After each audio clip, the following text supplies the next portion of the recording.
Ngayon, no? Dahil makulimlim ang panahon. Dito tayo sa 12 hektarya. Boss! Aliway kayo po yan? Paring nanding yan ah. Na. Ay, kumpiyasado ang galawan nito oh. Kayo po itang tagalakmit na boss. Kapit. Ito. Tagalakmit ko po na. Kita may sulo. Kilala ko po talaga. Ika San Patricio ka na. O yan ano.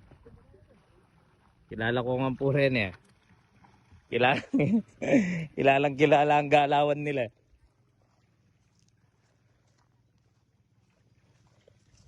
Si Gong ano naman. Nestor naman, taga ano to? Dulong Ilog. Yan, taga Dulong Ilog.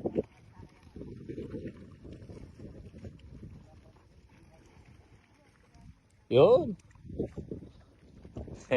Taga San Agustin naman po si Kuya Tenten. Ayan o. Kakilala ko kami dito. Yan.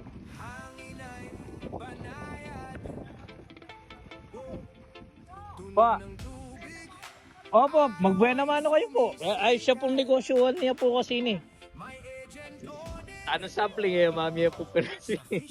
Sama kaya kisampling po eh, mami lang piraso. Tayo po, di nang kiyangabli, patal nang kiyangabli.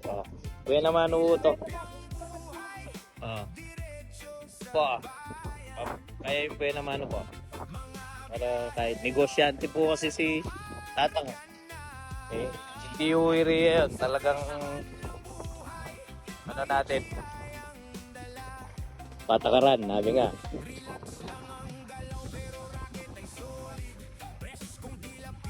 Buena mano. Buena mano. Dito kami sa malawak na fish pond ni Tatay. Kaya starting na tayo nito.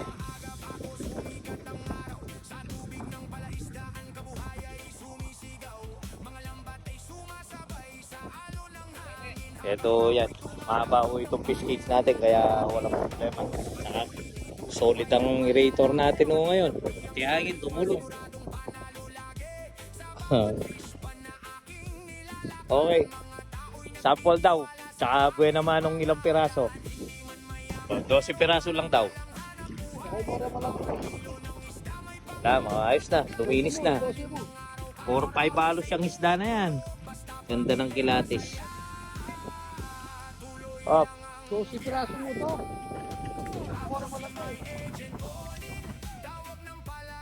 Halos 4-5 yan. Pare, halos mag 4-5 yung sentro yung asan na.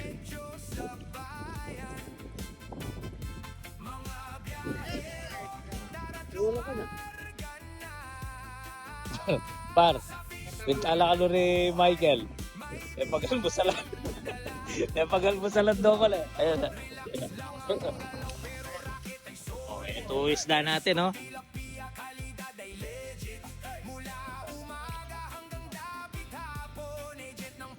Okay, mamaya pa ano natin, pa piga natin yan mamaya. Pwede na rin.